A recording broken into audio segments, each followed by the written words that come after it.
wajahku selamanya kau rela bagiku, selamanya kau rela bagiku, selamanya kau rela bagiku.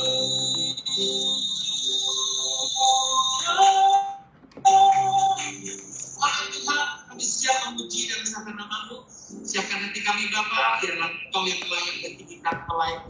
Segala puji syukur hormat kami kemuliaan di dalam nama Tuhan Yesus Kristus. Mari yang percaya kita berkata, Amin. Mari kita serahkan nama Yesus bersama-sama. Kita tinggikan Dia, biar ini kita akan pada sore hari.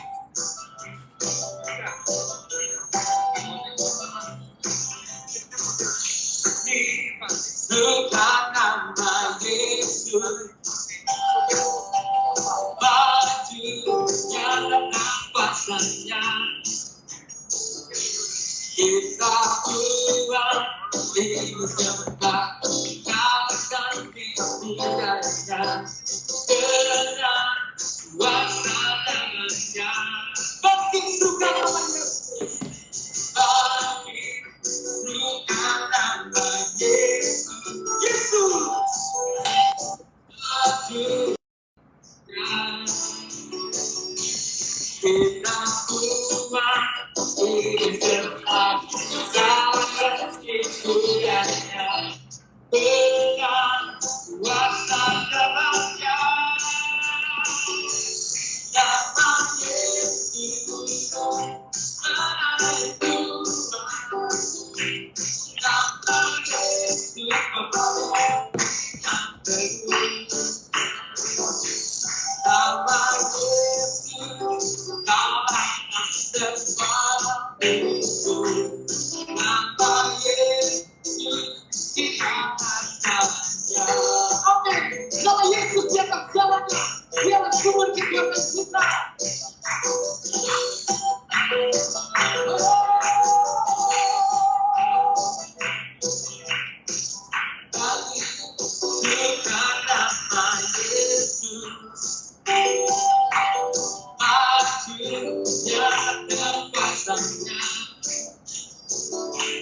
Kita kembali Yesus kenapa dalam kemuliaannya dengan kuasa tangannya.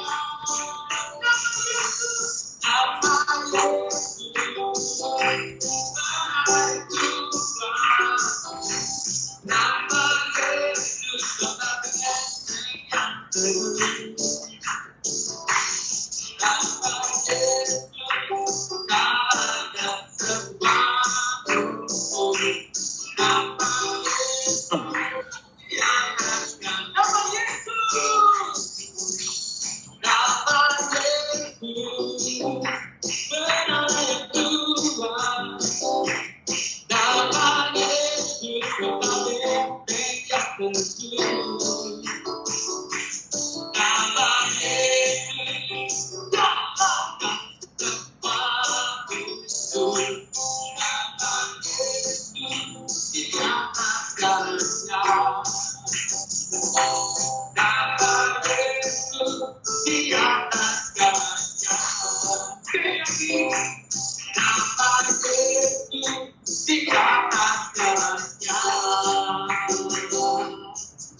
siapkan hati kita akan mendengarkan sebagian dari firman Tuhan. Biarlah kasih dan kemurahan Tuhan selalu ada dalam kehidupan kita. Amin Tuhan, sumber harapan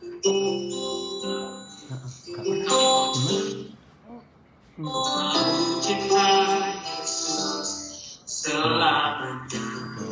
Ayo, sorry nak, ya. Ku mau cinta Yesus selamanya. Meskipun badai seribut dalam hidupku, cinta Yesus selamanya. Ku mau cinta Yesus selamanya. Ku mau cinta Yesus selamanya. Meskipun badai silih bergantung dalam hidupku, ku tetap cinta Yesus selamanya. Ia akan Tuhan, ini aku berada, layakkanlah hidupku. Ya Allah, yang Tuhanku, makanlah sesuai dengan rencanamu. Aku cinta Yesus selamanya.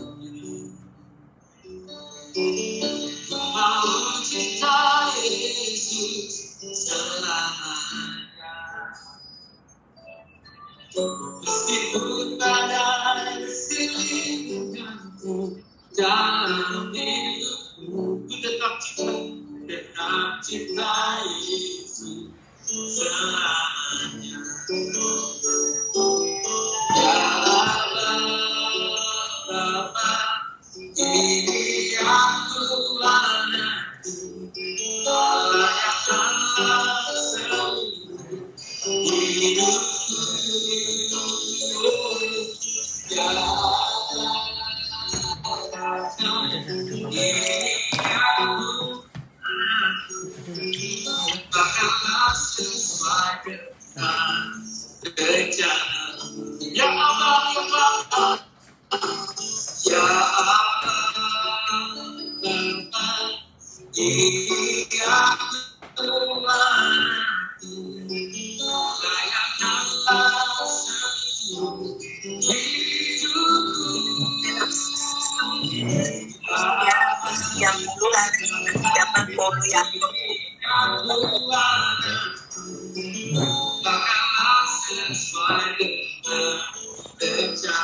sekali lagi kita akan ya Allah, ya Allah, ya Allah, ini aku anakku, layakkanlah seluruh hidupku.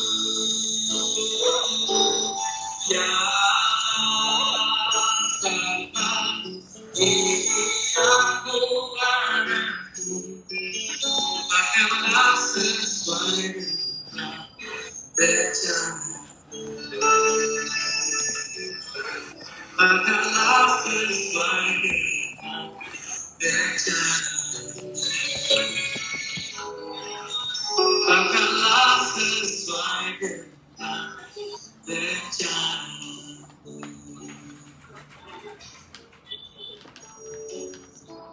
Terima kasih Tuhan buat segala kebaikan-Mu dalam kehidupan kami. Terima kasih Tuhan buat penyertaan-Mu. Terima kasih buat kemurahan. Terima kasih buat tuntunan-Mu Tuhan. Kami ada di mana kami ada seperti saat ini. Bukan karena kekuatan kami, bukan karena kekuatan gagah kami, tapi semata-mata itu karena kemurahan-Mu dalam kehidupan kami selalu nyata dan selalu. Ajari kami Bapa untuk taat, ajari kami Bapa untuk selalu setia, ajari kami untuk selalu dengar-dengaran akan setiap firman. Apa yang Kau katakan dalam kehidupan kami, apa yang Kau mau ucapkan dalam kehidupan kami, kami mau tahu dalam hati kami yang paling dalam, dan kami mau melakukannya sesuai dengan kehendak-Mu. Jadikan kami sesuai dengan perintah-Mu, jadikan kami sesuai dengan apa yang Kau mau, dan jadikan kami berkat-berkat-Mu Bapa, agar kami dapat membagikan berkat-berkat yang Kau berikan dalam hidup kami. Terima kasih Tuhan, kami serahkan Papi Daniel Bapak untuk menyampaikan firman-Mu. Kau beracara pada malam hari ini. Segala puji syukur, hormat bagi kemuliaan nama-Mu sampai selama-lamanya. Kami siap mendengarkan sebagai depan. Terima kasih Tuhan. Haleluya, haleluya. Amin. Mari Papi. Shalom semua, puji Tuhan. Bentar ya, luar biasa. Tadi yang memimpin pujian namanya Saudara Andreas, artis dari Balikpapan. Yang mengiringi dengan keyboard adalah hamba Tuhan, Gembala, Pendeta, Bapak Nanang. Puji Tuhan, kita bersyukur bisa bertemu dalam hadirat Tuhan sore ini untuk kita boleh belajar. Wah, yang dari Amerika sudah gabung dari Florida. Di sana masih pagi. Ya. Dari Amerika sudah yang bergabung. Iya, itu. Dari Amerika. Oke. Oh, sebentar. Saya atur dulu.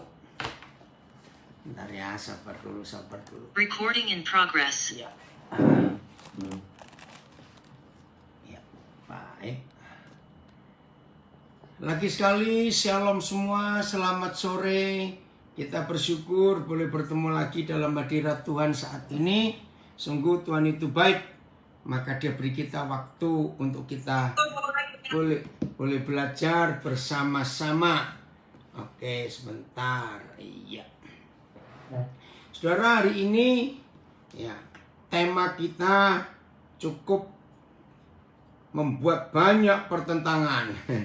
Ya, tapi Tuhan tetap baik, kita percaya Tuhan sayang kita semuanya untuk kita boleh mengerti rencana Tuhan. Nah, tema yang kita bahas, kita akan milih 3 hal. Ya, dari 3 itu kita milih 1. Mana yang benar? Ya, pertama, gembala memberi makan domba. Itu yang pertama. Atau domba memberi makan gembala. Atau yang ketiga, gembala makan domba. Nah, kita belajar pelan-pelan. Ketika brosur ini disebar, ya kemarin khususnya, wow, masukannya luar biasa saudara dari mana-mana.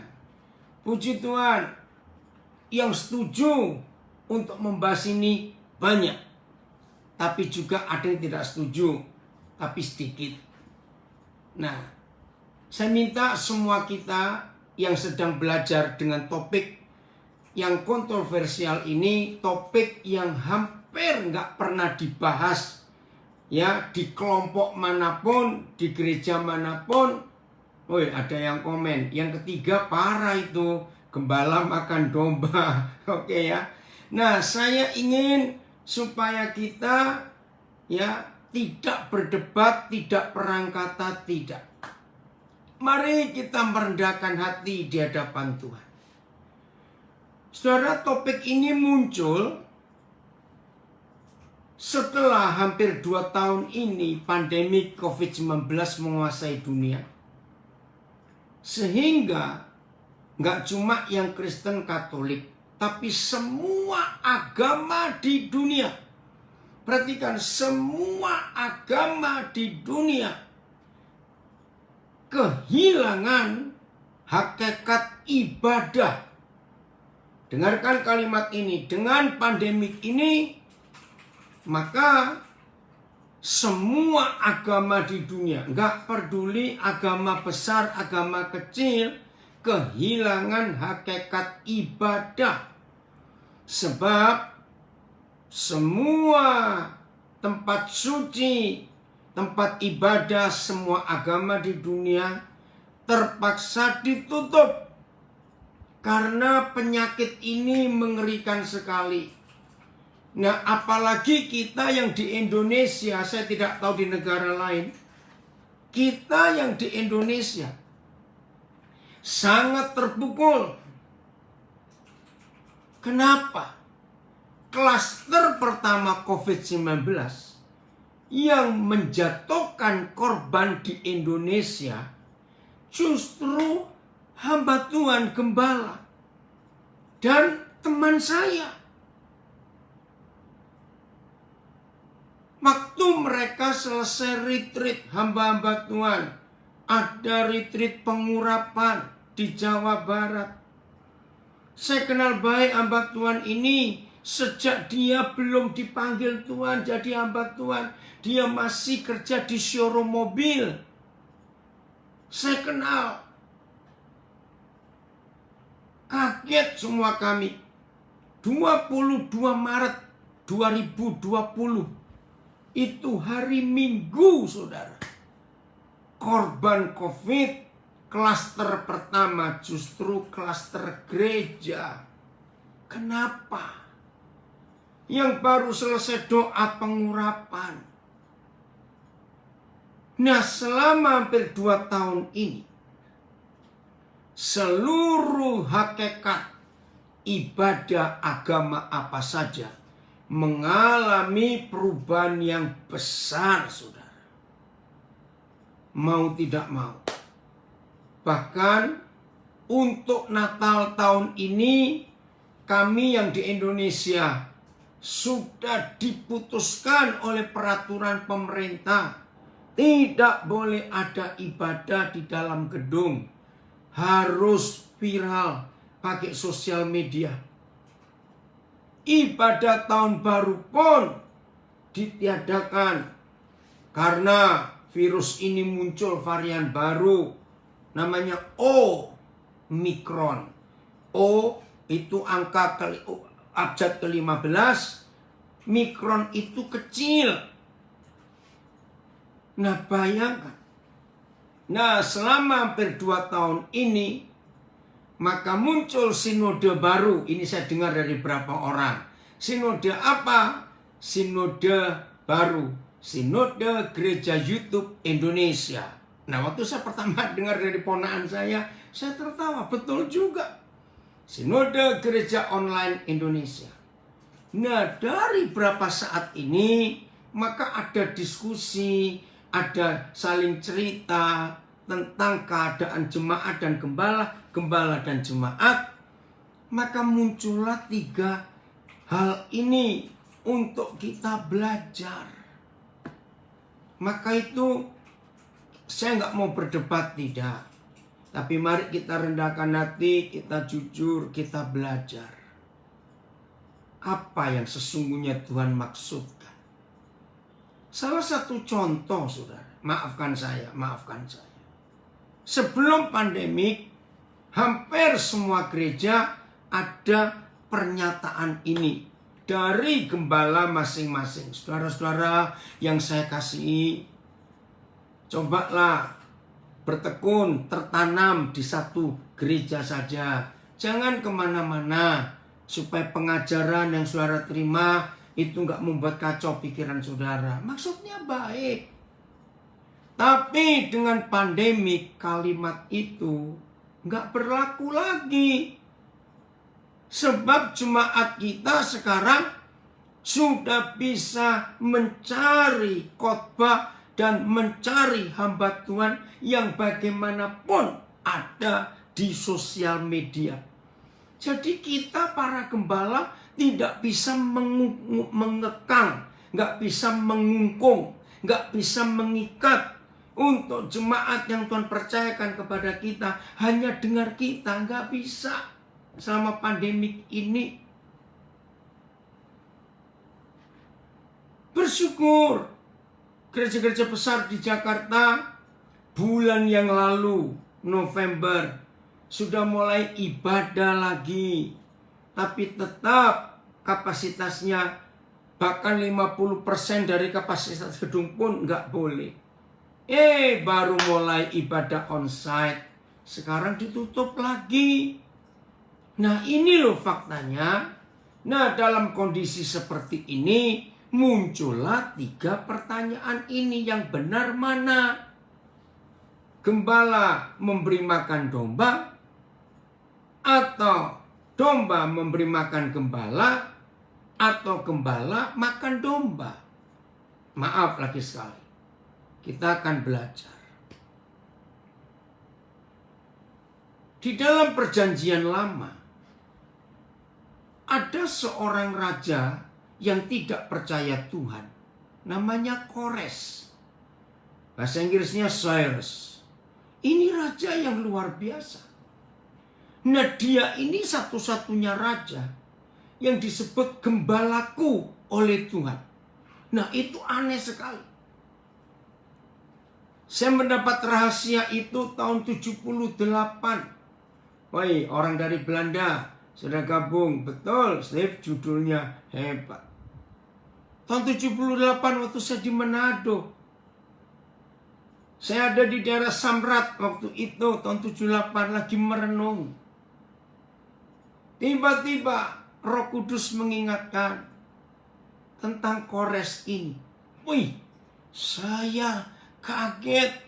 Kores ini luar biasa. Mari kita buka Yesaya. Nah, nanti saudara boleh cari di kitab Tawarikh, ada tentang Kores. Yesaya, woi, Pak Filipus yang nayangkan Alkitab ini lagi ada di restoran Burger King di Jakarta. Nah, bisa juga ikut Zoom ya. Yesaya 44. Ya, Yesaya pasal 44. Filipus lihat beberapa terjemahan ya untuk ayat ini. Yesaya 44. Luar biasa Kores ini, saudara. Yesaya 44. Oh, maaf. 45. Maaf, Yesaya 45 ya. Ayat yang ke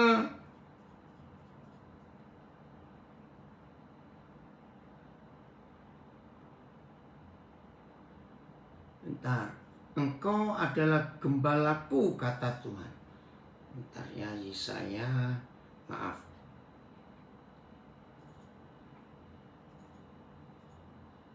Oh, Yesaya 44 dulu, maaf, betul. Ayat yang ke 26. Yesaya 44 ayat 26 sampai ayat 28. Satu terjemahan dulu, ya. Yesaya 44 ayat 26. Coba kita lihat ini. Yesaya 44 ayat yang ke-26. Nah, ini Yahweh Tuhan bicara kepada Kores. Raja yang tidak percaya Tuhan karena dia bukan orang Israel, bukan raja Israel. Ya, ayat 26. Sabar dulu. Ya. Akulah yang menguatkan perkataan hamba-hambaku dan melaksanakan keputusan-keputusan yang diberitakan utusan-utusanku yang berkata tentang Yerusalem, baiklah ia didiami, dan tentang kota-kota Yehuda, baiklah ia dibangun. Aku mau mendirikan kembali reruntuhannya. Nah, dalam kitab Tawarikh, hari-hari itu orang-orang Israel yang terbuang dan ditawan di Babel meratap, menangis, kangen Yerusalem, kangen rumah Tuhan yang sudah dihancurkan oleh raja-raja Babilonia.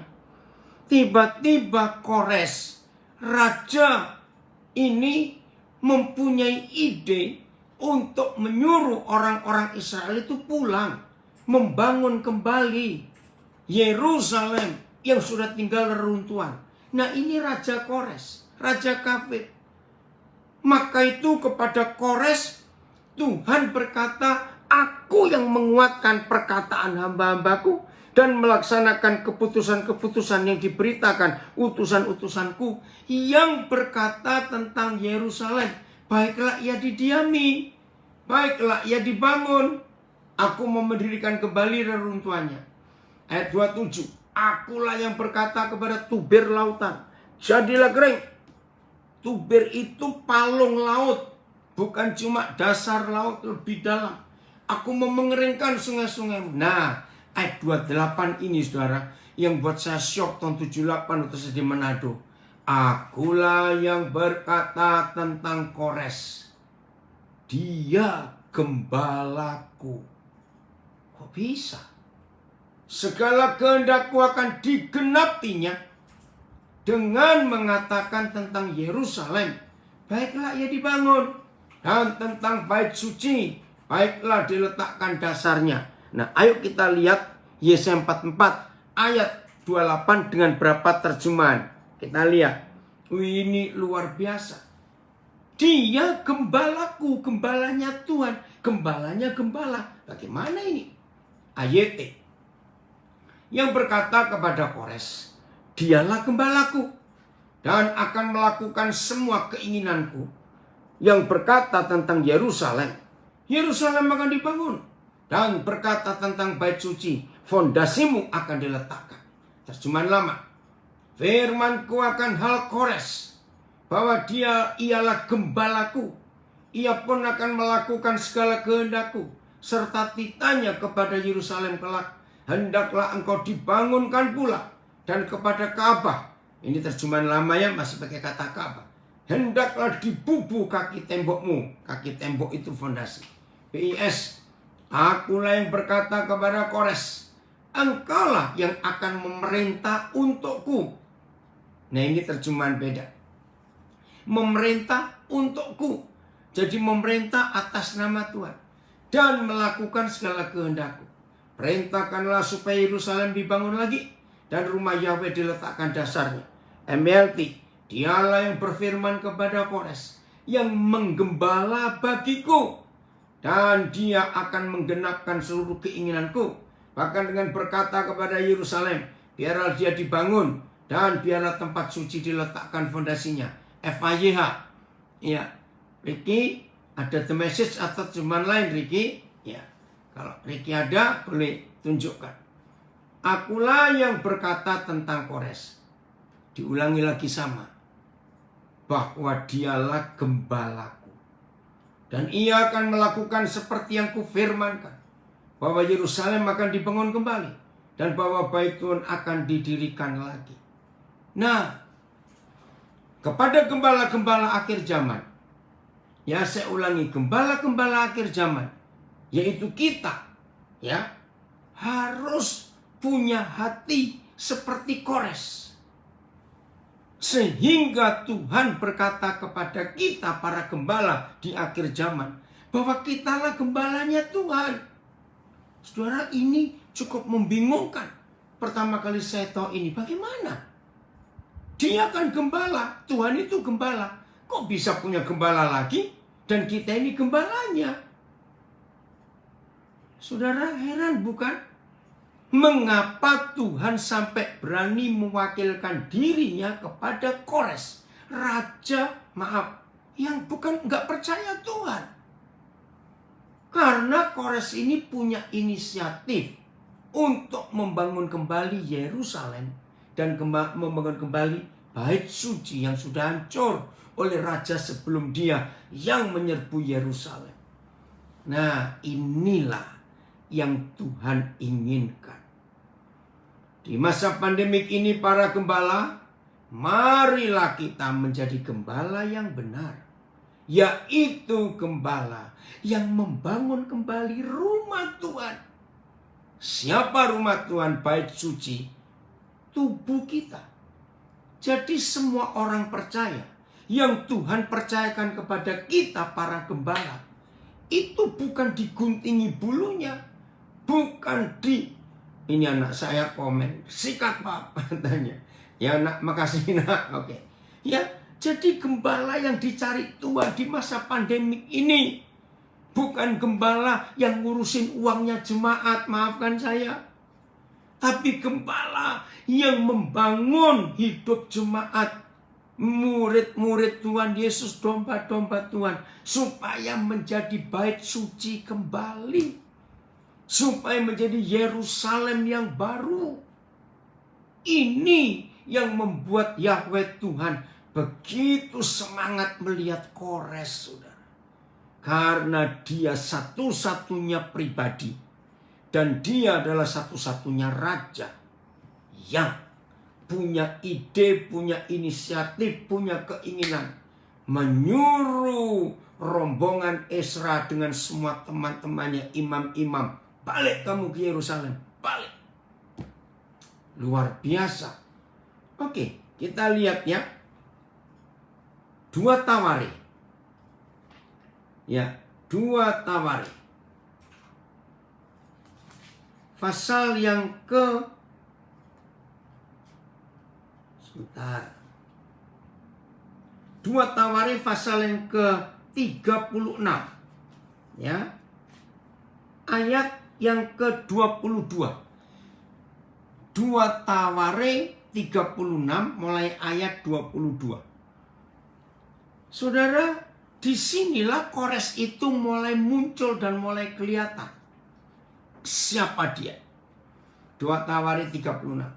Pada tahun pertama zaman Kores, raja negeri Persia, Yahweh menggerakkan hati Kores, raja Persia itu, untuk menggenapkan firman yang diucapkan oleh Nabi Yeremia, sehingga disiarkan di seluruh kerajaan Kores secara lisan dan tulisan pengumuman ini. Rekan-rekan gembala yang ikut belajar hari ini, mari kita belajar dari gembalanya Tuhan yang namanya Raja Kores ini. Karena digerakkan hatinya oleh Yahweh Tuhan untuk menggenapkan firman yang diucapkan oleh Yeremia.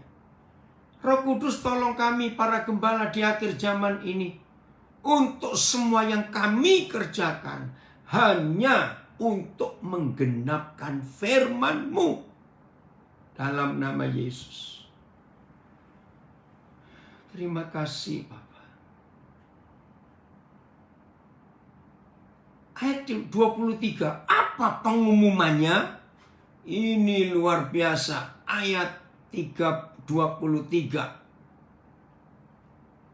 Beginilah perintah Kores Raja Persia. Segala kerajaan di bumi telah dikaruniakan kepadaku oleh Yahweh Tuhan semesta langit. Aneh, dia bukan orang percaya. Ya, puji Tuhan kalau dia dari Brisbane, senang ikut belajar. Ya, oke, dari Semarang sama, oke. Ia menugaskan aku. Saudara perhatikan, ia menugaskan aku. Hai para gembala di akhir zaman, panggilan pelayanan kita ditugaskan oleh Tuhan atau ditugaskan oleh organisasi? Beda. Ia menugaskan aku untuk mendirikan rumah baginya di Yerusalem yang terletak di Yehuda. Siapa di antara kamu yang termasuk umatnya? Yahweh Tuhannya menyertainya, dan biarlah ia berangkat pulang. Lanjut. Oh, cukup ya sampai di situ. Nah, saudara, ini tentang Kores yang pertama disebut hanya 2 ayat. Tidak banyak. Hanya 2 ayat tentang Kores itu. Tetapi Kores ini gembala yang benar. Punya hati untuk membangun Yerusalem dan mendirikan kembali bait suci. Saudara, di akhir zaman ini Tuhan ingin mempunyai gereja yang benar. Dan gereja yang benar bukan gedung, bukan fasilitas, bukan acara, tapi hidup kita. Tidak tahukah kamu bahwa tubuhmu adalah rumah Tuhan? Oh, terima kasih. Ya, Rian Pati Nasarane memberikan saya bahasa Inggrisnya. Saya mau lihat terjemahan apa ini. Saya mau baca NIV. This is what Cyrus, king of Persia, says. The Lord, the God of heaven, has given me all the kingdoms of the earth, and he has appointed me to build a temple for him at Jerusalem in Judah. Any of his people among you may go up, and may the Lord their God be with them. Jadi Kores ini bisa punya ide menyuruh umat Israel itu kembali ke Yerusalem untuk membangun. Nah, saudara, ini dia. Oh, ada yang cerita. Shalom, barusan share di IG story dan syok sama reply teman-teman. Oke. Nah saudara, kerinduan ini loh yang dicari oleh Tuhan di akhir zaman ini. Maka itu rekan-rekan gembala, saya ingin berkata kepada saudara semuanya. Apa motivasi kita menjadi gembala di masa pandemik ini yang belum selesai? Apa motivasi kita? Ternyata menurut hidup Kores, motivasi saudara dan saya sebagai gembala di akhir zaman ini tidak boleh 2, tidak boleh 3. Motivasi kita harus 1. Rindu membangun bait suci itu. Bukan yang di Yerusalem, bukan yang di jalan ini, di jalan itu. Tapi bait suci adalah orang-orang yang Tuhan percayakan kepada kita. Kita gembala, mereka domba-domba. Nah domba-domba itu, wow.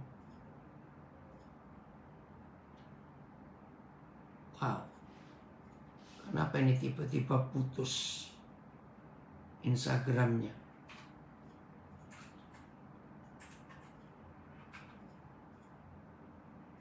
Aduh, bentar.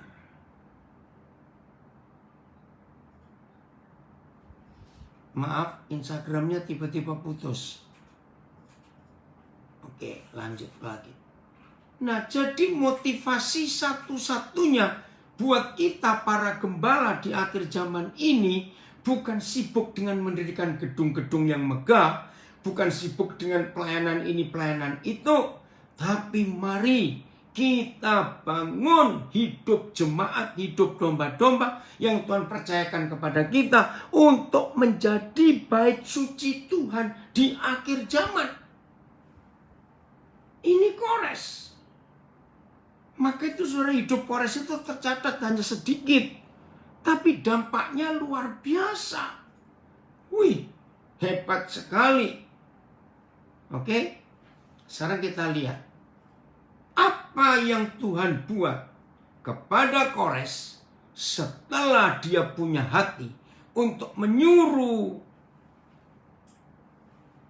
Ezra dan timnya semua pulang kembali ke Yerusalem dengan biaya dari kerajaan Persia, dengan surat tugas yang melewati semua daerah jajahan Persia, untuk pemerintahan daerah itu tidak menghalangi mereka. Begitu mereka tiba di Israel, di Yerusalem, wow, mereka mulai bekerja. Maka itu saudara, setelah 2 tawari itu selesai ditulis, maka ada 2 kitab. Kitab Ezra dan kitab Nehemia. Wah, ini 2 orang, 2 serangkai yang hebat. Ya, bagi yang belum pernah baca kitab Ezra dan kitab Nehemia, biarlah hari ini saudara menyadari. Kitab Ezra itu, karena Ezra itu imam, maka Tuhan memakai Ezra untuk kembali membangun bait suci. Nah, Nehemia itu dipakai untuk membangun tembok Yerusalem. Jadi ini mereka kompak sekali. Oke, sekarang begitu Kores sudah melakukan tugasnya, hebat. Belum pernah tercatat di perjanjian lama maupun perjanjian baru ada 1 orang saja yang begitu disukai Tuhan karena hidupnya berkenan kepada Tuhan. Selain Kores tidak ada. Sekarang kita buka Yesaya 45. 1 terjemahan saja, Filipus. Saudara, kita akan melihat ada 12 janji yang Tuhan berikan kepada Kores. Belum pernah kepada Daud saja Tuhan gak pernah bicara seperti ini. Kepada Salomo Tuhan gak pernah bicara seperti ini. Kepada Abraham Tuhan gak pernah bicara. Hanya kepada Kores. Lihat Yesaya 45 mulai ayat 1. Kita hitung berapa janji yang Tuhan beri kepada Kores sebagai gembalanya. Maka itu saya ulangi lagi, rekan-rekan gembala di akhir zaman ini, mari kita aplikasikan apa yang Yahweh Tuhan katakan kepada Kores dengan hidup kita. Atau kalau saya balik, mari hamba-hamba Tuhan kita bercermin lewat hidup Kores. Sudahkah kita seperti Kores? Karena kalau saudara dan saya tidak seperti Raja Kores sebagai gembalanya Tuhan, maka kita ada di dua nomor itu. Domba yang kita gembalakan, kita paksa mereka memberi makan kita dan keluarga kita. Maafkan saya. Poin yang berikut, kalau saudara dan saya sebagai gembala di akhir zaman ini tidak mengembalakan jemaat seperti yang Tuhan buat kepada Kores, maka kita yang makan mereka, para gembala, sedih. Tapi kalau saudara dan saya sebagai gembala di akhir zaman punya hati Kores, berarti kita memberi makan domba-domba itu. Ayat 1 Yesaya 45. Beginilah firman Yahweh. Inilah firmanku kepada orang yang kuurapi. Siapa? Kepada Kores, raja kafir, aneh. Satu, yang kuurapi kepada Kores. Dua, yang tangan kanannya kupegang. Tiga, supaya aku menundukkan bangsa-bangsa di depannya. Empat, untuk melucuti raja-raja. Lima, supaya aku membuka pintu-pintu di depannya. Luar biasa. 6. Supaya pintu-pintu gerbang tidak tinggal tertutup lagi. 7. Aku sendiri hendak berjalan di depanmu. 8. Filipus tolong naik. Ya, terima kasih. 8. Dan hendak meratakan gunung-gunung. 9. Hendak memecahkan pintu-pintu tembaga. 10. Hendak mematahkan palang-palang besi. 11. Aku akan memberikan kepadamu harta benda yang terpendam. 12. Dan harta kekayaan yang tersembunyi. 12 hal, saudara. Supaya engkau tahu, Kores, bahwa akulah Yahweh Tuhan Israel yang memanggil engkau dengan namamu.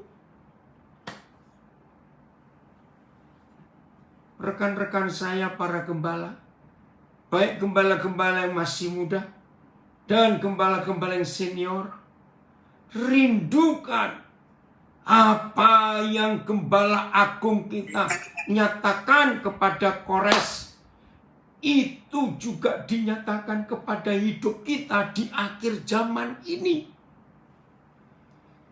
Bayangkan saudara, kalau kita termasuk gembala-gembala yang memberi makan domba-domba yang Tuhan percayakan kepada kita, maka 12 hal itu terjadi di hidup kita. Sayang waktu, saya nggak bisa ngulangi lagi 12 hal. Tapi saudara catat, maka itu sejak tahun 78, ini kerinduan saya dalam hidup ini.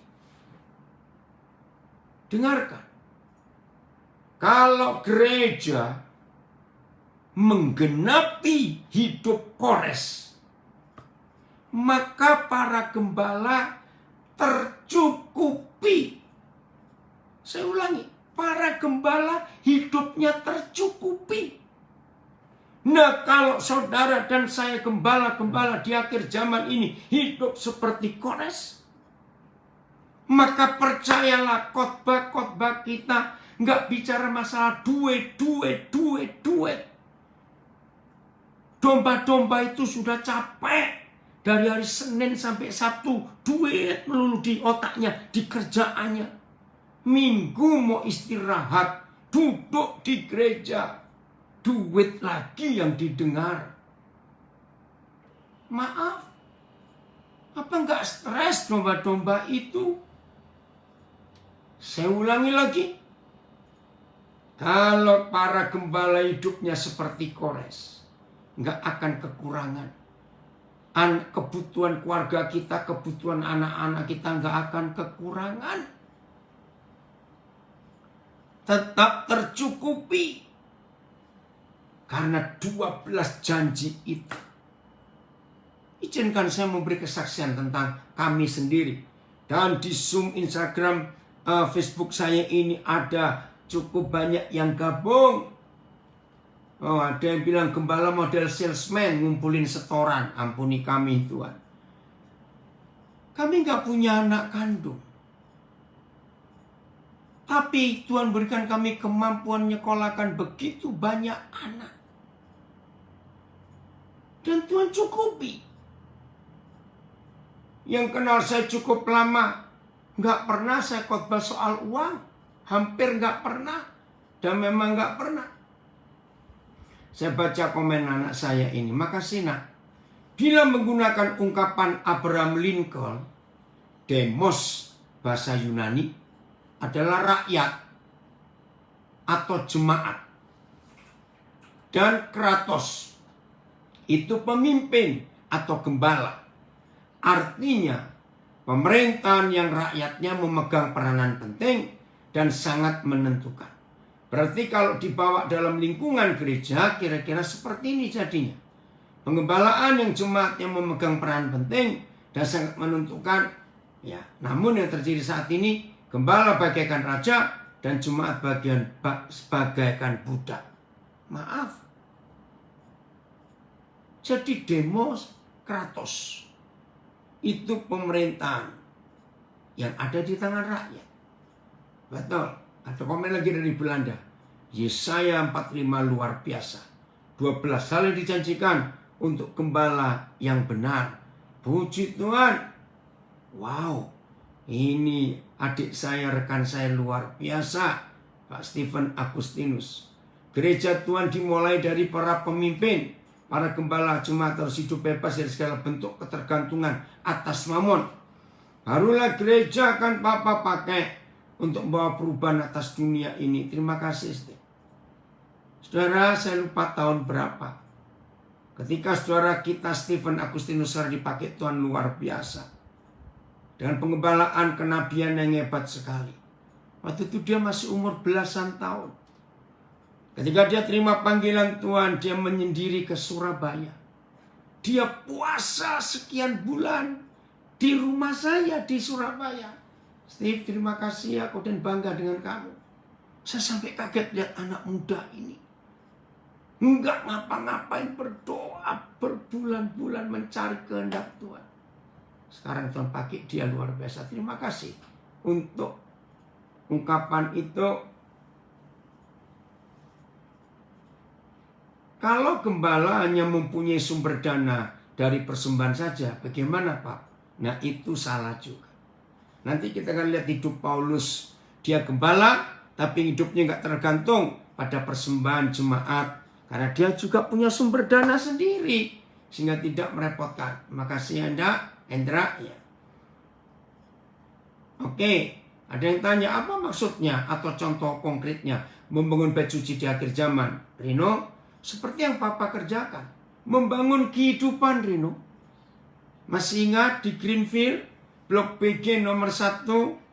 Ya, kalau ada Leon di sini akan tahu, akan ingat 2 Adulam. Ayo kita kumpulkan orang-orang yang terbuang. Orang-orang yang gak punya masa depan. Orang-orang yang gak punya harapan dalam hidup. Tapi begitu ketemu kita, gembala-gembala seperti Kores, maka orang-orang itu menemukan kehidupan. Dan menemukan masa depan yang luar biasa. Itu Kores, itu membangun bait suci. Nah kalau kita gembala seperti Kores ini, maka jemaat bukan aset untuk pribadi kita dan keluarga kita. Maka jemaat ya bukan income untuk hidup kita, tidak. Kalau kita punya hati Kores di akhir zaman ini, maka tetap kita sebagai gembala memberi makan domba. Yohanes 21. Oh, ada yang komen di Facebook saya, jarang ada hamba Tuhan membangun jemaat menjadi bait suci. Saya baru tiba dari Surabaya, sekarang saya di Jakarta. Kemarin sore saya tiba di Surabaya dari Manokwari. Lalu tadi pemberkatan nikah. Oleh keluarga pengantin saya diinapkan di satu hotel tempat seluruh keluarga pengantin itu nginap. Nah, seperti kebiasaan saya selalu memberi kesempatan Roh Kudus untuk menunjukkan siapa domba yang saya harus cari. Nah, waktu check-in kemarin di hotel, Roh Kudus bicara tentang salah satu petugas hotel itu Muslim. Akhirnya saya minta nomor teleponnya, dia kaget. Untuk apa, Pak? Nah, saya bilang, saudara, akhirnya kemarin hampir 2 jam dia nangis tidak berhenti di kosnya. Karena dia mengalami perubahan hidup yang begitu luar biasa. Dan tadi waktu saya check out, pas kebetulan dia juga kerja. Dia bilang, saya menemukan sesuatu di hidup ini yang saya belum pernah temukan seumur saya hidup. Saya nggak minta dia percaya jadi Kristen, tidak. Tapi saya akan gembalakan dia. Nah, Januari nanti saya dorong dia untuk ambil keputusan, kamu harus kuliah di universitas terbuka. Dia menangis lagi. Waktu saya bilang, enggak, Papa akan kuliahkan kamu. Saya bangun hidupnya untuk menemukan perubahan yang luar biasa. Besok malam, hari Minggu malam, saya akan balik lagi ke Nabire. Hanya untuk 1 malam. Tanggal 6, saya akan nikahkan seorang anak saya lagi. Kira-kira 6-7 tahun yang lalu, saya lupa tepatnya kapan. Anak ini saya ambil dari LP Anak Blitar, Jawa Timur.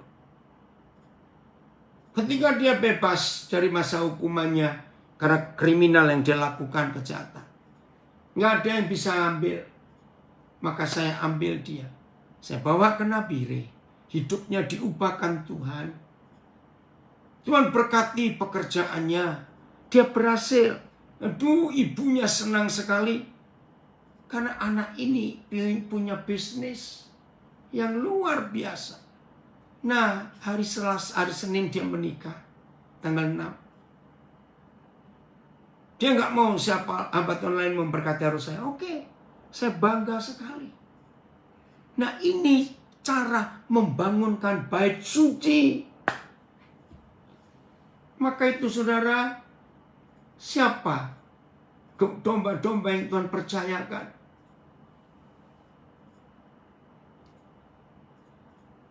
Terima kasih koden, saya nggak tahu siapa ini. Saya digembalakan oleh seorang gembala yang setelah sungguh melakukan dengan hati Bapa seperti Kores ini. Gembala yang selalu hidup takut akan Tuhan dan membawa jemaat sebagai bait sucinya, bait sucinya Tuhan, walaupun tantangannya banyak. Amin. Ayo, semua kita punya seperti itu.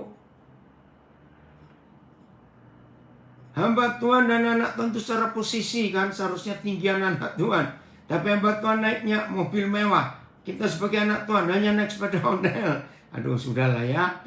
Ayo kita berubah dalam hidup ini. Saudara, siapa yang Tuhan percayakan kepada kita? Oke? Yohanes 21. Yohanes pasal 21. Kita akan lihat mulai ayat yang ke-15.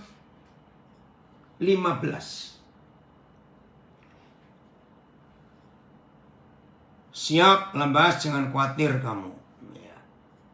Oke, komen dari Semarang. Lanjutkan, Pak. Siap, nak. Papa akan melanjutkan. Ya, pokoknya sampai nggak ada lagi orang yang tak tergembalakan di dunia ini. Judulnya saudara lihat. Yohanes 21 ayat 15. Gembalakanlah domba-dombaku. Nah, yang ngerti bahasa aslinya, bahasa perjanjian baru, yaitu bahasa Yunani, judulnya itu bukan gembalakan. Ternyata judul yang betul, beri makan domba-dombaku. Ya sama digembalakan. Sesudah sarapan, Yesus berkata kepada Simon Petrus, Oke, kita mundur sebentar. Sesudah sarapan, bagi yang belum tahu supaya hari ini tahu, siapa yang menyediakan sarapan di pinggir danau Galilea pagi-pagi itu? Jelas bukan Simon Petrus. Yang menyediakan sarapan justru Tuhan Yesus. Ini gembala yang benar, memberi makan dombanya. Wih, hebat sekali. Ada yang komen, saya terkadang bingung dengan yang mengaku hamba Tuhan. Terlalu gampang memvonis seseorang masuk neraka. Apakah surga neraka itu milik mereka ya Pak? Aduh, kasihan, sedih ya kalau melihat fakta ini. Ayo hari ini kita berubah. Ya, rekan-rekan gembala, ini ada komen, saya nggak kenal siapa ini. Memang, jangan kita suka menghakimi. Jadi Tuhan Yesus yang menyediakan sarapan buat Simon Petrus. Nah, selesai sarapan, Tuhan Yesus tanya, Simon, anak Yohanes, apakah engkau mengasihi aku lebih daripada mereka ini? Jawab Petrus kepadanya, benar Tuhan, engkau tahu bahwa aku mengasihi engkau. Kata Yesus kepadanya, gembalakanlah domba-dombaku. Saudara pakai kata yang sama. Beri makan domba-dombaku. Nah, Petrus baru dapat sarapan masakan Tuhan Yesus. Setelah kenyang, maka Tuhan Yesus minta, kalau gitu Simon anak Yohanes, beri makan domba-dombaku. Wow, ini luar biasa. Bentar, ada yang komen. Maksudnya, after breakfast Jesus asked, okay, Simon son of John, okay, take care of my sheep, ya. Oke ya, nanti saya baca itu. Saudara, jadi Tuhan itu ingin kita ini hidup dalam kebenaran ini, memberi makan domba-domba. Saya nggak baca ayat selanjutnya, Yohanes 21, nanti saudara cari. Ayo kita lihat hidup Yesus. Matius 14, ayat 14. Matius 14, ayat 14. Jadi ayo para gembala, hari ini kita harus mengalami perubahan dalam hidup kita. Matius 14 ayat yang ke-14. Jangan kita seperti itu. Jangan harus kita menjadi seperti yang Yesus lakukan. Ketika Yesus mendarat, Ia melihat orang banyak yang besar jumlahnya. Maka tergeraklah hatinya oleh belas kasihan kepada mereka. Ia menyembuhkan mereka yang sakit. Saudara lihat, hatinya tergerak ketika melihat orang banyak itu. Ya, bentar.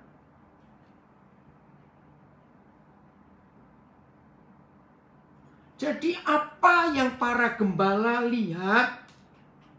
Apa yang muncul di hati kita para gembala ketika kita melihat begitu banyak orang yang hidupnya menderita? Maka kita sebagai gembala harus menyembuhkan mereka, memberkati mereka. Kita harus memberi mereka makan. Udah, ayat 15. Setelah Tuhan Yesus melayani mereka, apa yang Tuhan Yesus kerjakan?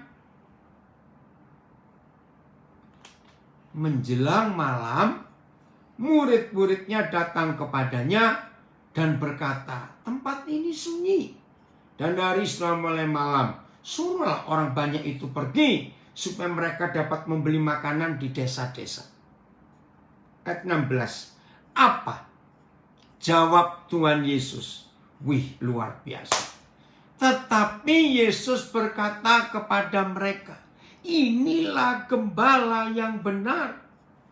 Apa kata Tuhan Yesus kepada murid-muridnya? Tidak perlu mereka pergi. Kamu harus memberi mereka makan. Saudara dan saya yang harus memberi mereka makan. Suatu hari saudara, saya nggak tahu nih anak saya Fitri gabung nggak. Waktu itu anak saya Fitri ini masih kerja di TBN, ya CBN Cahaya Bagi Negeri, ya yang ada apa itu kerjasama dengan SCTV. Nah, ada yang telepon, maka timnya diutus untuk ke daerah Depok, tapi yang di pinggir betul. Nah, saya nggak tahu daerah mana. Akhirnya anak saya dengan tim CBN Cahaya Bagi Negeri itu mengunjungi seorang janda dengan 3 anak. Tinggal di sebuah gubuk yang nggak layak ditinggali. Ketika anak saya itu sampai di situ, langsung dia telepon saya. Ada apa? Nangis dia. Aduh, ini melihat seorang ibu dengan 3 anak nggak layak. Ya sudah, saudara. Akhirnya Tuhan menggerakkan kami di Nabirin. Saya biayai janda dengan 3 anak ini pindah ke Nabirin. Kami tampung di sana. Hanya gara-gara dari TV ikut program, saya lupa apa namanya itu, yang ada kesaksian kalau malam, maaf saya lupa. Nah, sekarang janda ini masih ada di Nabirin. Ya, 2 anak yang pertama sudah ada kembali ke Jawa, sudah kuliah, sudah kerja. Tinggal dengan anak bungsunya saja di Nabirin. Nah, itu salah satu solusi. Terima kasih. Ya, solusi. Luar biasa. Itu cara kita para gembala menggembalakan domba-domba ini. Bagian terakhir. Nah, gembala. Terima kasih Raymond. Ya, untuk mendoakan perjalanan saya besok kembali ke Nabire. Terima kasih. Nah, sekarang kita lihat ayat ini. Agak panjang pembacaannya, saya akan baca dengan cepat. Yeskiel 34. Oh Tuhan, ngeri sekali ayat ini. Yeskiel 34. Mulai ayat yang pertama. Ini jangan terjadi dalam hidup kita para gembala di akhir zaman. Judulnya menantang sekali, Yeskiel 34. Tuhan gembala Israel yang baik melawan gembala-gembala yang jahat. Saudara, pertama kali saya baca ayat ini, saya lupa tahun berapa. Saya itu sampai kaget. Ini sudah tertulis sejak zaman Yeskiel. Dan seharusnya kita para gembala pernah baca ayat ini, pasal ini. Tapi kenapa kok masih ada gembala yang jahat? Lalu datanglah firman Yahweh kepadaku, hai anak manusia, bernubuatlah melawan gembala-gembala Israel.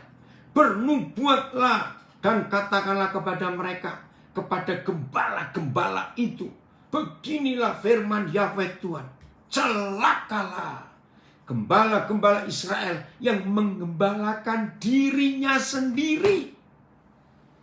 Bukankah domba-domba yang seharusnya digembalakan oleh gembala-gembala itu? Tuhan, ampuni Tuhan. Kamu menikmati susunya. Dari bulunya kamu buat pakaian. Yang gemuk kamu sembelih. Tetapi domba-domba itu sendiri tidak kamu gembalakan. Terus Filipus cepat. Yang lemah tidak kamu kuatkan. Yang sakit tidak kamu obati. Yang luka tidak kamu balut. Yang tersesat tidak kamu bawa pulang. Yang hilang tidak kamu cari, oh Tuhan. Melainkan kamu injak-injak mereka dengan kekerasan dan kekejaman. Salah satu contoh bagaimana para gembala menindas menginjak-injak domba dengan kekerasan kekejaman. Salah satu contoh. Selama pandemik hidup sudah susah, cari kerjaan berat. Tapi ada gereja yang minta jemaatnya tetap memberi perpuluhan. Aduh Tuhan. Ayat 5. Dengan demikian mereka berserak oleh karena gembala tidak ada. Dan mereka menjadi makanan bagi segala binatang di hutan. Domba-dombaku berserak. Dan tersesat di semua gunung dan di semua bukit yang tinggi. Ya, tersesat di seluruh tanah itu domba-dombaku berserak. Tanpa seorang pun yang memperhatikan atau yang mencarinya. Tidak sedikit selama pandemik ini, gembala-gembala hanya mencari domba untuk mengingatkan jangan lupa persembahan dan sebagainya. Oleh sebab itu, hai gembala-gembala, termasuk saya, dengarlah firman Yahweh. Demi aku yang hidup, demikianlah firman Yahweh Tuhan.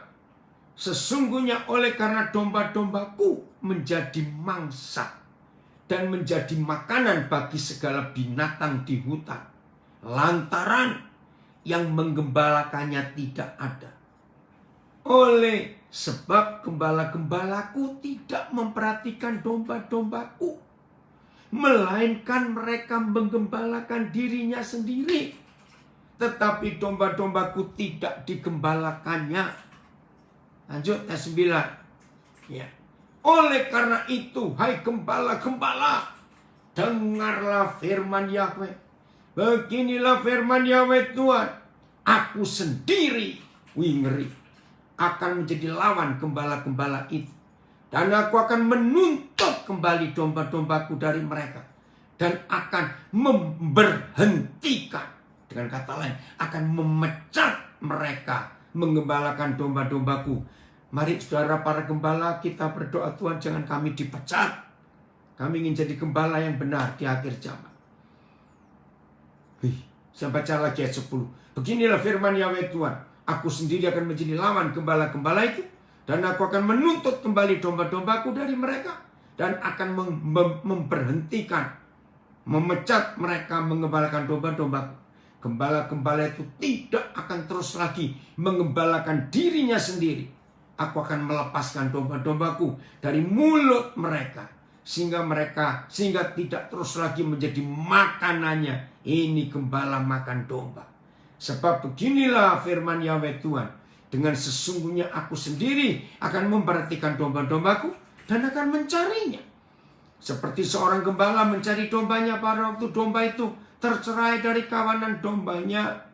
Begitulah aku akan mencari domba-dombaku. Dan aku akan menyelamatkan mereka dari segala tempat kemana mereka diserahkan pada hari berkabut dan hari kegelapan. Aku akan membawa mereka keluar dari tengah bangsa-bangsa. Dan mengumpulkan mereka dari negeri-negeri. Dan membawa mereka ke tanahnya. Secara nubuatan ini Israel tahun 48 Mei. Ya 14 Mei 1948 ayat ini tergenapi. Israel kembali ke tanahnya, yaitu ke Israel. Aku akan mengembalakan mereka di atas gunung-gunung Israel, di alur-alur sungainya, dan di semua tempat kediaman orang di tanah itu. Di padang rumput yang baik akan kugembalakan mereka. Dan di atas gunung-gunung Israel yang tinggi, disitulah tempat pengembalaannya. Di sana di tempat pengembalaan yang baik, mereka akan berbaring. Dan rumput yang subur menjadi makanannya di atas gunung-gunung Israel. Aku sendiri akan mengembalakan domba-dombaku. Dan aku akan membiarkan mereka berbaring.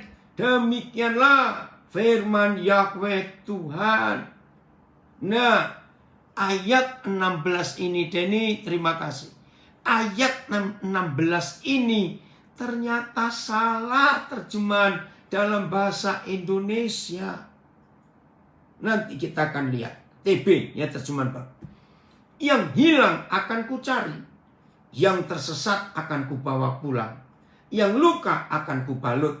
Yang sakit akan kukuatkan. Sampai di sini benar. Tapi kalimat berikut ini yang berbeda 180 derajat, bertolak belakang. Serta yang gemuk dan yang kuat akan kulindungi. Nah, ini yang salah. Aku akan menggembalakan mereka sebagaimana seharusnya. Sampai di sini. Filipus, lihat berapa terjemahan. Saudara perhatikan yang di rumah. Ya, cari dalam bahasa apa saja. Ternyata ada yang salah. Ya. Oke. Makasih Stephen. Saya percaya Tuhan sedang terus membangkitkan gembala-gembala yang berlaku sesuai dengan hati dan jiwa Tuhan sendiri. Kita berdoa. Kiranya melalui pesan firman ini ada banyak pemimpin yang kembali kepada panggilan dan kasih mula-mula mereka. Terima kasih Stephen. Ini dia luar biasa. Oh. Oke. Ya, saya akan baca satu kisah nyata ya di satu film. Makasih nak. Ada satu film berjudul Assassin and Bodyguard yang dimainkan oleh Donnie Yen. Ada satu orang pengusaha berumur sukses, umur 60 tahun. Dia memiliki seorang budak yang setia. Singkatnya budaknya menyukai seorang wanita yang ayahnya pengusaha foto. Budaknya ini bercerita tentang rasa cintanya kepada wanita tersebut karena dia tahu dia hanya seorang budak. Setelah mendengar cerita dari budaknya, si pengusaha ini mengajak budak tersebut untuk bertemu dengan keluarga tersebut. Dan setelah bertemu, pengusaha ini mengatakan bahwa budaknya mencintai wanita dari pengusaha fotografi. Dan ia ingin menikahkan budaknya dengan anak perempuan itu. Dan gak perlu khawatir karena dia akan menanggung pernikahan mereka. Sontak budak kaget melihat sikap hati majikannya. Seandainya semua gembala memiliki hati seperti majikan ini, maka dunia akan dipulihkan. Dan film ini adalah kisah nyata. Settingannya sekitar tahun 1906. Dan ini yang Bapak Daniel lakukan bagi banyak anak-anak. Saya salah satunya. Makasih ya untuk ingat itu. Udah mana Filipus? Terjemahan yang lain.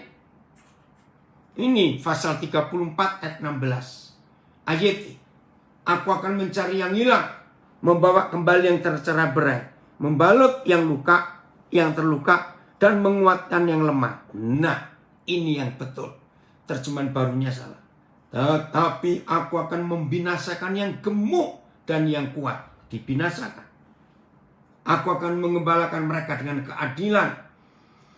Nah, terjemahan lama pun salah. Maaf. Ya, betul. Dan yang gemuk dan kuat akan kujauhkan. Lanjut Filipus PIS. Ayo cepat. Apalagi PIS. Ya, bentar. Tetapi yang gemuk dan kuat akan kubinasakan. MLT. Namun aku akan menghancurkan yang gemuk dan yang kuat. Jadi terjemahan baru ada yang salah. Terima kasih untuk ini. Saya akan baca untuk FIYH. Ya. Bentar, mana tadi? Sebentar. Oke. Aku akan mencari milikku yang tersesat, yang terpisah dari kelompoknya, dan membawa mereka pulang dengan aman. Aku akan membebat mereka yang patah tulangnya, dan menyembuhkan yang sakit. Aku akan memelihara domba-dombaku dengan keadilan. Oh, enggak disebutkan ini ya, yang gemuk itu ya. Oh, ada ini. Para gembala yang berkuasa dan menjadi gemuk itu akan kuhancurkan. Ngeri sekali. Para gembala, jangan kita mengembalakan diri kita sendiri. Gembala harus berkorban untuk domba-domba. Bukan domba-domba berkorban untuk gembala. Salah besar. Jadi mulai hari ini, nanti baca sampai selesai ya kitab Yeskiel 34. Karena waktu, inilah yang Tuhan cari di antara kita. Nah, para gembala, supaya kita tidak mengganggu jemaat. Karena di Alkitab tidak ada kata full time. Nggak ada. Itu perjanjian lama untuk suku Lewi. Tapi di perjanjian baru, suku Lewi itu menjadi imamat yang rajani. 1 Petrus 2 ayat 9. Nah, apa artinya imamat yang rajani? Imam-imam tapi sebagai raja. Nah, kalau raja itu punya penghasilan raja itu punya fasilitas, raja itu punya otoritas. Jadi di perjanjian baru, suku Lewi dan suku Yehuda itu bersatu menjadi imamat yang rajani. 1 Petrus 2:9. Terima kasih. Jadi Lewinya nggak terpisah sendiri. Imamat yang rajani itu adalah gembala-gembala yang juga raja-raja. Imam-imam tapi juga raja. Raja-raja tapi juga imam. Jadi dua fungsi yang menjadi satu. Ya, ada komen dari Nabire. Benar sekali firman ini. Kenyataannya ada gembala-gembala yang selalu mencari domba-domba yang hidupnya cukup, yang kaya. Sedangkan domba hidupnya pas-pasan selalu diabaikan. Ampuni kami Tuhan. Ya. Ya, oh terima kasih ada yang komen. Baru tahu saya pengertian imamat yang rajani. Mari kita buka ayat terakhir. Kisah Rasul 20. Ayat 33 sampai 35. Inilah imamat yang rajani. Jadi nggak boleh full time. Gembala, ya, imam Lewi, suku Lewi harus bersatu dengan suku Yehuda. Sehingga Yehuda mencukupi kebutuhan Lewi. Lewi melayani rakyat. Kisah Rasul 20 ayat 23. Ayat 33. Maaf. Ayat 33 sampai 35.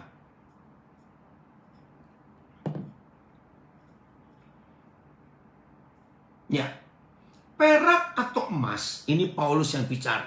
Dia tidak full time. Perak atau emas atau pakaian tidak pernah aku ingini dari siapapun juga. Aku tidak menginginkan perak atau emas atau pakaian. Sebentar, TSI ya, TSI. Ya.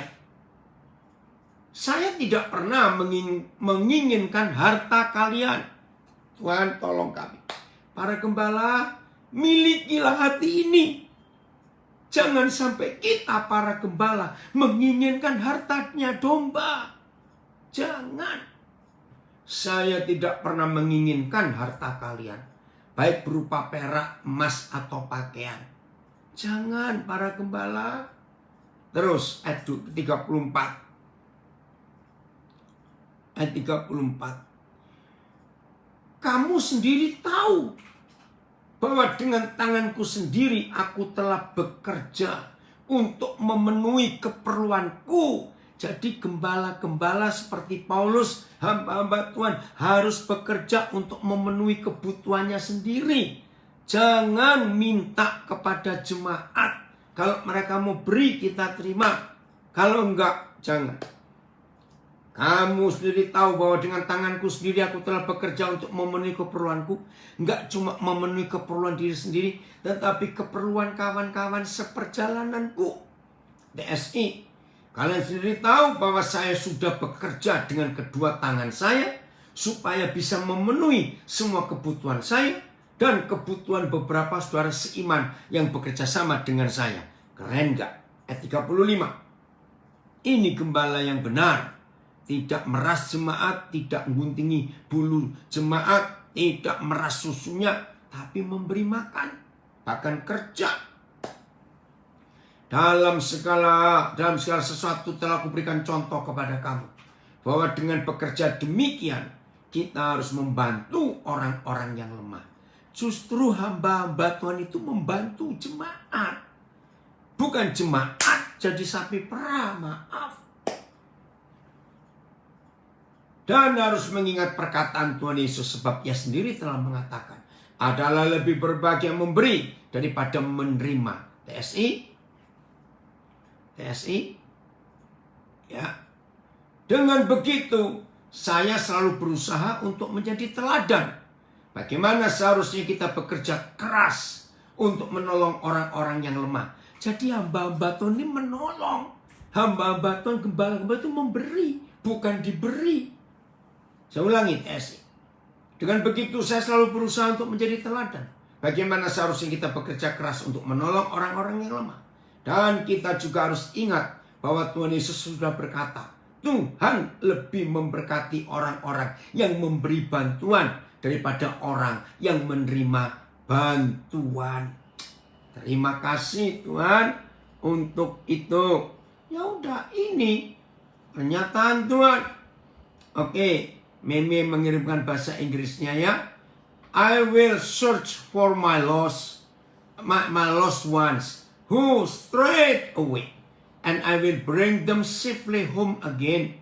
I will bandage the injured and strengthen the weak, but I will destroy those who are fat and powerful. Destroy, hancurkan.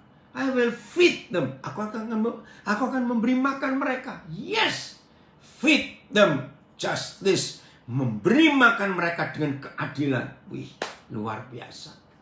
Anak saya komen lagi. Saya saksi hidup. Beta kayaknya apa ini? Yang sudah ada di Nabire dan Sugapa, tempat Papa Daniel mengabdi. Dan kalau dia mau, dia bisa mengambil keuntungan sumber daya alam. Saya saksi hidup ya betapa kayanya sumber daya alam yang ada di Nabire dan Sugapa, tempat Papa Daniel mengabdi. Kalau dia mau, dia bisa mengambil keuntungan dari sumber daya alam yang ada di sana. Namun yang dia lakukan adalah fokus pada misinya, yaitu mengembalikan sumber daya manusia di Papua. Ini dia. Oh, ada yang tanya. Izin tanya, apakah gembala dimaksud Koden identik dengan ayat ini? 1 Samuel 12 ayat 3. Di sini aku berdiri. Berikanlah kesaksian menentang aku di hadapan Yahweh dan di hadapan orang-orang yang diurapinya. Lembu siapakah yang telah kuambil? Keledai siapakah yang telah kuambil? Siapakah yang telah kuperas? Siapakah yang telah kuperlakukan dengan kekerasan? Dari tangan siapakah telah kuterima sogok sehingga aku harus tutup mata? Aku akan mengembalikannya kepadamu. 1 Samuel 12 ayat 4. Jawab mereka, engkau tidak memeras kami dan engkau tidak memperlakukan kami dengan kekerasan dan kau. Ya, boleh juga seperti itu. Nah, saudara, ada satu terjemahan. Ari, apakah bisa ditayangkan? Papi ini nggak tahu terjemahan apa. Yang kemarin Anton kirimkan di grup kita, bahwa jangan jual firman. Ari, ada Rianto? Dan ngambilin HP Papa yang itu. Ada Ari, kalau enggak, nih Papi baca yang dari sini. Ya. 1 Korintus 2. Oh, ya berapa? 1 Korintus 2. 2 Korintus 2. Ya. Terjemahan apa, Ri? Kayak yang dikirim Anton kemarin terjemahannya luar biasa. 2 Korintus 2 ayat berapa? Ayat 17 sih. Ayat 17. Itu terjemahan apa yang kemarin dikirim? TSI sama BIMK. Oh, TSI ya? Oke. Saudara, ayat ini ngeri kalau dia terjemahan sederhana Indonesia. Oke, TSI. Filipus langsung TSI-nya. Ya. Dengar ya. Banyak guru palsu yang menjadikan berita dari Tuhan sebagai barang yang bisa dijual demi keuntungan pribadi. Wih. Tetapi kami tidak seperti mereka. Kami tahu bahwa Tuhanlah yang mengutus kami dan bahwa pelayanan yang kami kerjakan terbuka di matanya. Karena itulah kami sungguh-sungguh hanya mengandalkan Kristus dalam memberitakan berita keselamatan yang dari Tuhan. Ayat berikut, ayat 18 ya, Ari.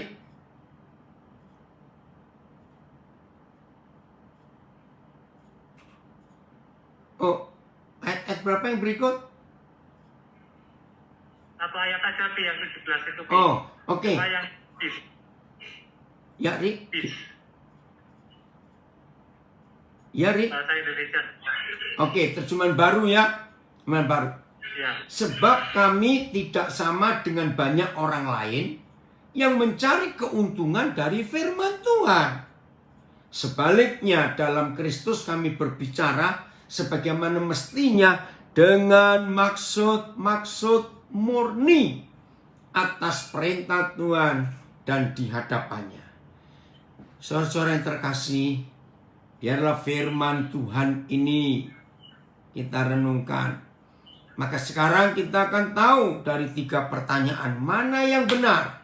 1, gembala memberi makan domba. 2, domba memberi makan gembala. Atau yang ketiga, gembala makan domba.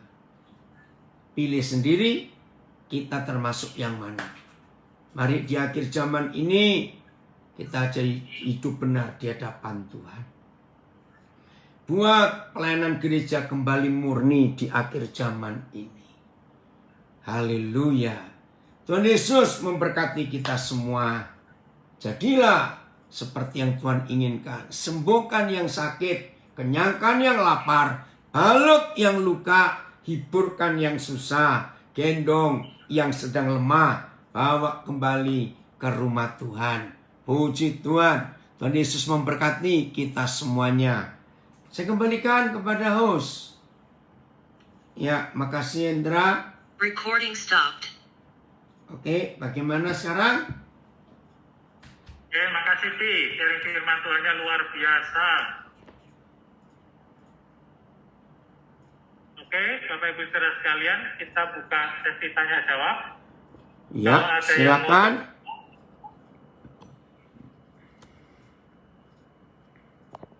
Silakan Bapak Ibu Saudara sekalian bisa langsung aja unmute mic-nya atau lewat setting juga bisa.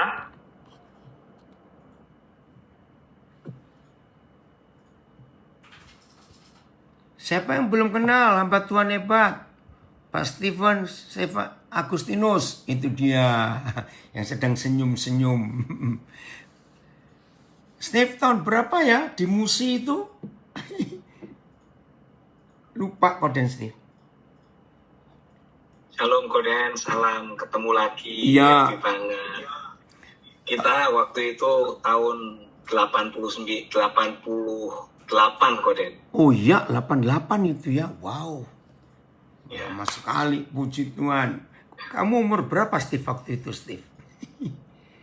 Waktu itu kira-kira sekitar 16-an Koden. Nah, bayangkan umur 16 tahun. Pak Stephen Agustinus sudah mencari Tuhan. Saya sampai heran sebagai anak muda. Saya ajak makan nggak mau, saya ajak keluar nggak mau. Di rumah saja hanya mencari Tuhan. Aduh Steve, kalau ingat itu luar biasa. Rohmu nular ke Koden, Steve. Oke. Saya yang ketularan Koden ini. Ya wis, podo-podo nulari wis ngono. Terima kasih buat semua bimbingan dan semua arahan. Juga teladan hidup yang Koden sudah kasih. Sampai sekarang terus membekas Koden. Amin. Makanya salah satu anak saya, anak kandung Koden yang paling gede, saya kasih nama belakang Alexander, kasih nama depan Alexander. Oh iya toh. Buat mengenang Koden. Aduh, terima kasih, terima kasih. Iya, iya. Makasih Steve. Ya, salam buat istrimu ya. Udah lama kita nggak ketemu. Ya Koden. Salam juga buat si Louis. Ya, oke. Ya. Ini ada pertanyaan. Silakan. Pertanyaan dari YT, berarti istilah full time itu gimana Pak? Karena saya pernah mau part time pelayanan, tapi disuruh full time. Dan saya punya istri dan anak-anak yang masih butuh uang untuk kehidupan. Sedangkan saya tidak mau merepotkan jemaat yang sudah susah. Tapi dibilang saya tidak percaya akan pemeliharaan Tuhan.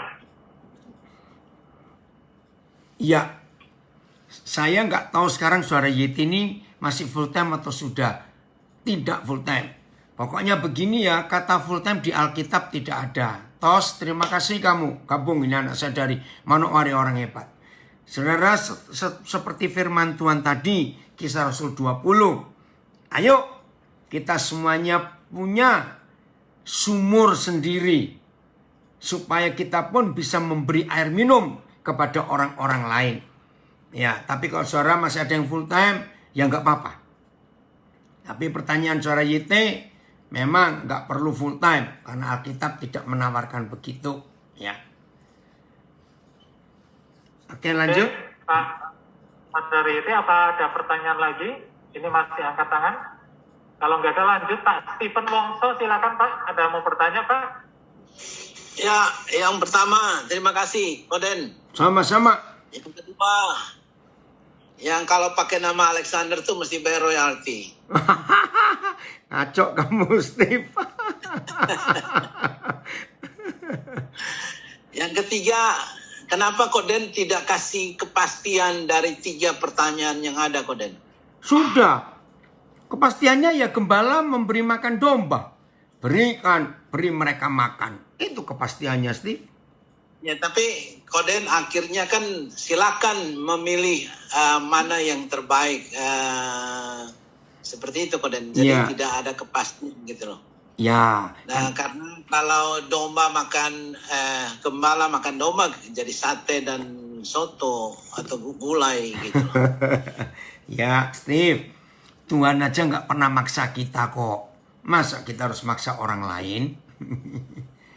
Ya, jadi kalau menurut saya sih Koden mesti kasih Sudah. kepastian kan, karena Udah dari tadi. Ayo. Gembala harus memberi makan domba. Itu kepastiannya.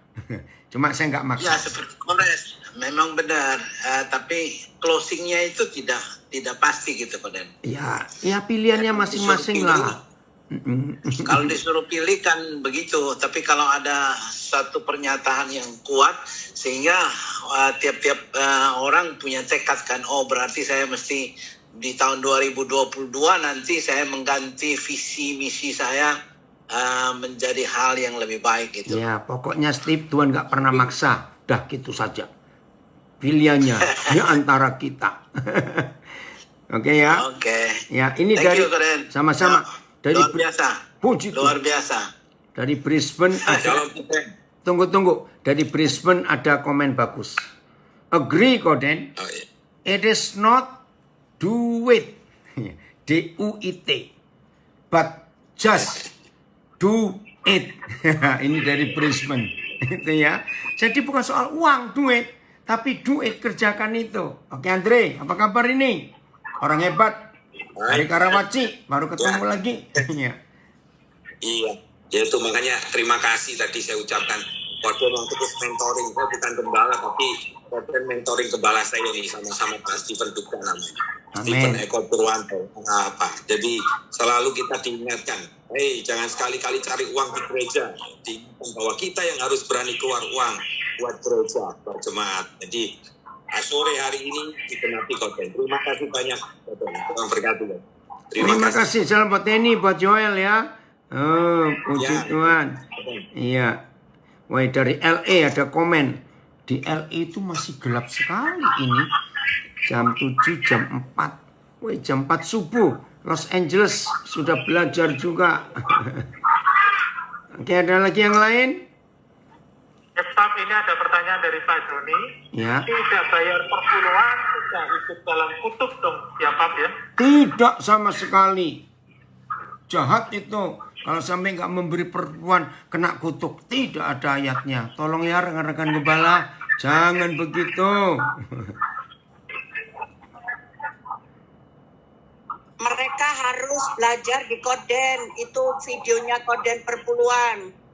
Tolong dibagi ke bapak yang pertanyaan itu ya Koden ya. Haleluya.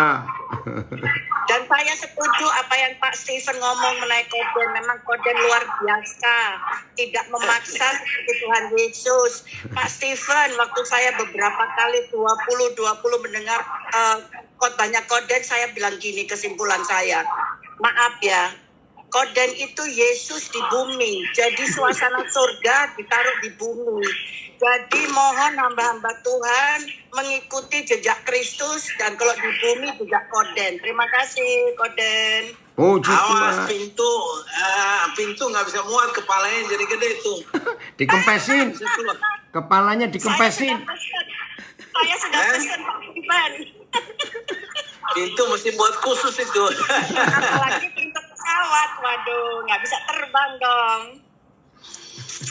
Tapi memang benar, ini mesti membuat, saya kemarin ngomong sama Koden, kita harus menduniakan firman-firman yang baru ini, yang kita baru dengar dari Koden ini, harus diduniakan supaya firman ini menjadi firman yang murni. Susu yang murni, tidak ada susu manis, tidak ada susu pahit, tapi susunya susu murni benar-benar. Amin. Supaya ini semuanya jadi benar gitu. Iya. Betul ya Koden? Betul, harus begitu. Iya. Makanya kewajiban yang ikut Zoom mesti kirim semua tentang domba, makan gembala makan domba ini kepada seluruh dunia supaya itu benar. Ini pelajaran yang luar biasa. Saya sangat diberkati. Amin. Ya. Sama Saya Pak Stephen, saya usulkan Koden agar supaya di STT itu dibuat mata pelajaran entrepreneurship. Oh ya, harus itu. Betul. Sehingga Karena kalau hanya belajar teologi saja, wah nanti ya seperti apa yang pernah kita lakukan di PKT dulu, Koden. ya, Itu mesti dilakukan gitu loh. Sehingga itu bisa hidup terus kan. ya, Hamba-hamba Tuhan bisa jadi berkat di desa-desa, di kota-kota gitu. ya. Betul. PKT itu singkatan Pondok Karya Tengger. Iya. Ini ada komen dari Pak Pramono Limanto. Feed my lamb, not eat the lamb. Betul. Tapi kelihatannya nggak ada lagi Iya. nggak ada lagi pertanyaan sih. Puji Tuhan. Dari Saya terakhir Pak Ari, saya mau tanya terakhir. silakan. Papi, Melisa, Yo. ya mau nanya. Berarti sebetulnya Papi, kalau saya lihat gaya hidup Papi, itu bukan lagi perpuluhan. Tetapi seluruh yang Papi punya itu adalah milik bersama. Begitu Papi? Amin, Itu betul. seperti cara hidup jemaat yang pertama di Kisah Rasul ya Papi? Ya, betul. Betul Jadi kalau sekali. di perjanjian baru kita tidak lagi menganut kepada perpuluhan, tetapi apa yang kita punya itu milik saudara-saudara kita juga. Ya, Gitu, saling Papi. berbagi, betul. Ya terima kasih Papi. Sama-sama. Bukan perseratusan ya Koden. Iya, betul. Memang betul Pak Stephen. 100%, not 10. Ya, kalau 10% pelit, ya kita ganti aja perseratusan supaya jangan pelit. Iya. Amin. Karena Koden bilang yang pelit itu kan neraka itu. Iya. Waduh, hamba Tuhan yang di sini bukan main ya, kodennya kupingnya jadi merah berapi-api. Oh, sudah jadi orang benar semua. Sedap pedes. Iya. Oke Koden, saya pamit dulu Koden. Iya. Mundur dulu. Thank you Ibu Agatha, semua teman-teman. Ya Pak Stephen. Ayo mari kita menduniakan Daniel Alexander. Hai, firman Tuhan. Luar biasa. Firman Tuhan. Iya, saudara Bapak Ibu Pak Stephen jangan keluar dulu. Oh, sudah keluar. Ya sudah. Kenapa Koden? Bu Pak Agatha. Stephen, ya, saya mau ngomong mengenai Pak Stephen. Pak Stephen sudah juga seperti Koden. Banyak menyumbang, menolong orang-orang dalam kesusahan. Orang gila ditolong Pak Stephen. Jadi Bapak Awas, Ibu, itu nggak bisa keluar nih, Bu Agatha. Pak Stephen tidak hanya berbicara tapi berbuat. Gitu Bapak Ibu. Terima kasih. Thank you Pak Stephen. Thank you, Bu Agatha. Oke sih. Ya, Kelihatannya nggak ada lagi pertanyaan sih. nggak Kita ada. akan akhiri. Oke. Ya, kita minta tolong Ibu Agatha berdoa Ibu. Nah, itu hebat itu. Waduh, banyak hamba Tuhan di sini Pak Ari. Pak Andre aja, Pak Andre Setiawan gak mangguk-mangguk tuh. Pak Andre silakan. Tuh, Oma kan juga hamba Tuhan. Belum Betul. lulus. Ayo Pak Andre silakan, Pak Andre.